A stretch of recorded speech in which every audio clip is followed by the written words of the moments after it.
and theft of services in relation to these offenses in 2019. As of 2021, television adaptations of her story are being developed by Netflix and HBO. First of all, that's how you know you've made it. Why? Thank you. Thank you. Brilliant accent. I enjoyed that so much. Thank you. Okay. Yeah. Coming from you, that is high praise. Thank you. Oh, thank you, my dear friend. Thank you. But yeah, it's always Netflix, HBO, and Hulu that seem to show up, right? These guys have a lot of money to spend. If you con someone well enough in life, apparently now you can count on making money through Netflix, HBO, and Hulu. Yeah. This is the take-home message. Just make sure you don't live in New York. Even if you get caught. Make sure your crimes didn't happen in New York, because as you will learn, Anna is having a bit of that cash flow situation from the Netflix deal right now, because New York is like, no, you're not going to see a cent of that money. So there's a law apparently in New York called the Son of Sam law that prohibits people from making money off of like things developed, story adaptations or whatever based on their crimes, right? It is like, no, we're not gonna compensate you for the horrible things you've done. So make sure you don't, if you're gonna do this, guys, hopefully you're not, but if you are, make sure you don't live in New York, because you might not see any part of that money, any part of that sweet Netflix money, right? Or HBO. So just saying. So, going back to the Wikipedia, looking at her early life, it says, Sorokin was born on January 23, 1991, in Domodedovo, a working-class satellite town southeast of Moscow. She was one of two children of the family. Her father worked as a truck driver, while her mother owned a small convenience store before becoming a housewife.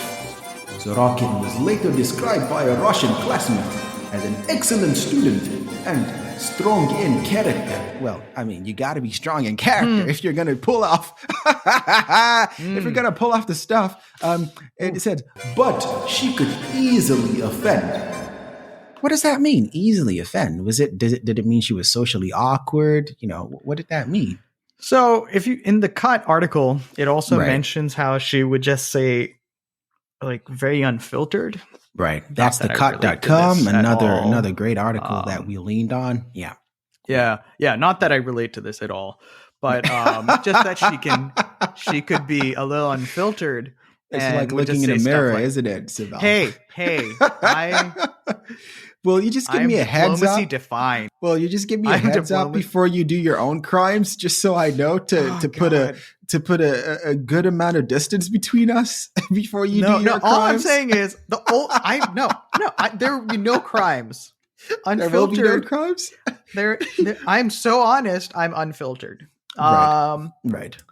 Apparently, but yeah, no. She would say something like, she would call the people at the people working at the hotel front desk, like, bitches. She'd be like, are you broke bitches? And it's like, okay. Right. Yeah. So it does seem that she enjoyed a little bit of verbal smacking. Right. So far we've painted to you, according to the Wikipedia, life is someone who, not exceptional, right? This is someone you think maybe they'll go to school, maybe they will go to college, maybe not, but definitely not someone who's going to be plastered across, all the major, newspapers and magazines, across two continents and more, right? So this is not someone that you're thinking is going to be, all over the news, for example, but Anna had other plans. So going back to the Wikipedia, it says the family relocated to Germany in 2007 when Anna was 16, right? She attended the gymnasium. Dude, it's funny how they call these things gymnasiums, but obviously she was not. School. It's high school. It's high school, right? She wasn't going to the gym every day for school, right? Yeah. The gymnasium. Right. The gymnasium in Eschweiler, and was described by peers there as a quiet girl who had difficult time with the German language. Right. So she lived, in one country, in Russia, until she was 16. And then she moved to Germany. And of course, it's going to take a bit of time to acclimatize and learn the language. Right. Totally. And we could just talk about like how difficult that is for anyone, but more especially if you're in high school. Right. That's not really the best time to not be able to fit in properly with your peers. You can't speak the language, man. Yeah. It's like completely foreign language. That ain't easy. Ain't easy. Yeah. No question. Yeah. So, I can imagine that was maybe not the best of times for her. So you can kind of maybe, and again, this is speculation right here, is maybe she was, not accepted completely by her peers. Maybe she had a hard time fitting in, right? Maybe, but also maybe this is what led her to think that she had to reinvent herself, right? She was like, clearly who I am as Anna Sorokin is not working, right? It's not, I'm not fitting in here. I don't know anyone. I don't have any friends. Maybe what I need is to move somewhere else and, just completely reinvent myself, right? What do you think of that theory, Sibel?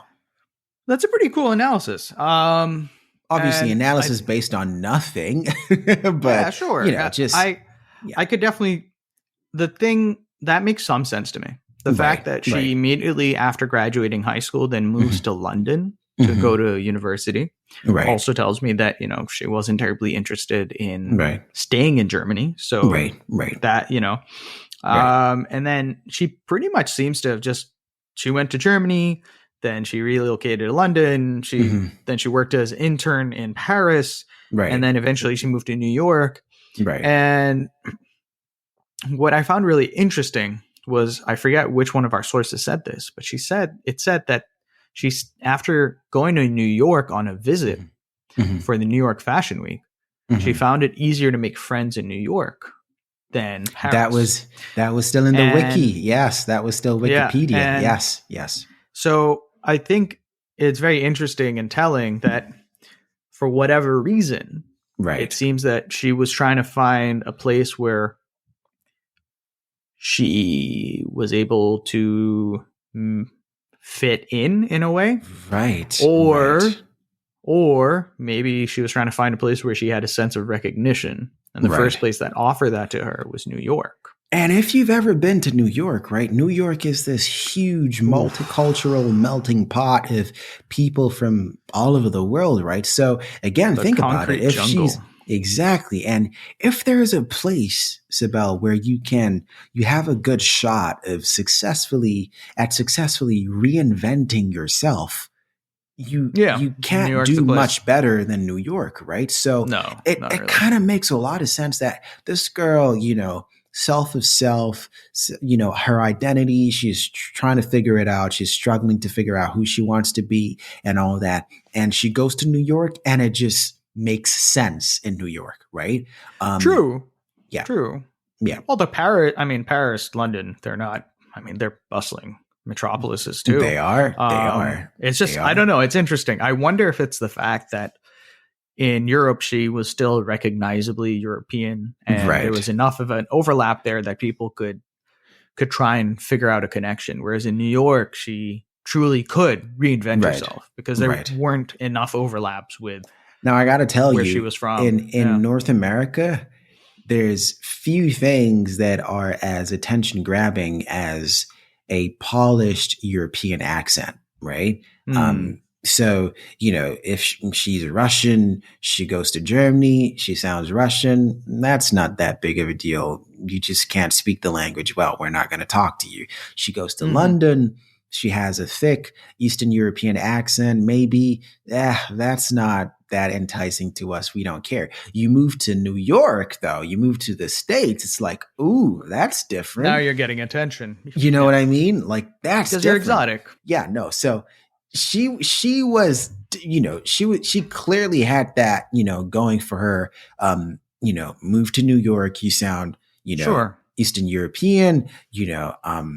Again, you can reinvent yourself. This is a great opportunity. So she actually transferred from, the magazine she was working with, the fashion magazine she was working with. Yeah, Purple in Paris. She then had them move her to the New York office, right? And she decided she was going to stay there. And then not long after she quit, and she decided she was going to rebrand herself, Anna Delvey, the mysterious European heiress. So, and I love how the Wikipedia article specifically says that her parents said they do not recognize that surname. Yeah. Yeah. I mean, what are they going to say, right? It's like... It's interesting because they might have asked, like, where did she come up with that? And they're like, we have no idea. We have no idea. We have no idea. First time ever heard this name, never in our community, in our family, just never. We do not know that. What is this Delvey you speak of, right? So... Again, it's just anyway. So let's go on a quick break. We will be back to tell you. At this point, Anna decides she's going to be Anna Delvey going forward. Now we're going to talk about what she does after she makes that change. So don't go nowhere. We will be right back.